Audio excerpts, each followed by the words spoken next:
नमस्कार. व्यसन करणं, शिव्या देणं हे दुर्गुण आहेत. आलं का लक्षात?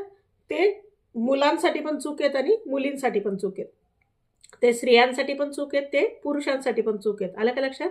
दारू पिल्यानंतर जसं पुरुषांचं यकृत काय म्हणतात त्याला? यकृतला मराठीमध्ये काय म्हणतात? इंग्लिशमध्ये लिव्हर. हां, तर जसं दारू पिल्यानंतर पुरुषाचं लिव्हर खराब होतं, तसं स्त्रियांचं पण लिव्हर खराब होतं. हां, नाहीतर मग आपल्याकडे काय आहे की दारू पिल्यानंतर बाया दारू पिल्या का इज्जत जाते आणि पुरुषाने दारू पिली का लिव्हर खराब होतं. तर असं नसतं. पुरुषाने दारू पिल्यानंतर पण लिव्हर खराब होतं, बाईने दारू पिल्यानंतर पण लिव्हर खराब होतं. शिव्या देणं, दारू पिणं, व्यसन करणं हे पुरुषांसाठी चूक असेल तर ते स्त्रियांसाठी पण चूक आहे. आलं का लक्षात? नाहीतर बऱ्याच जणांना असं वाटतं की समानतेचा अर्थ काय? तर पुरुषाने दारू पिली तर आम्ही पण आता दारू प्यायला लागलो.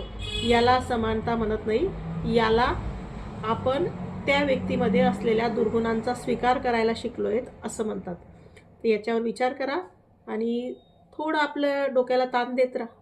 थँक्यू.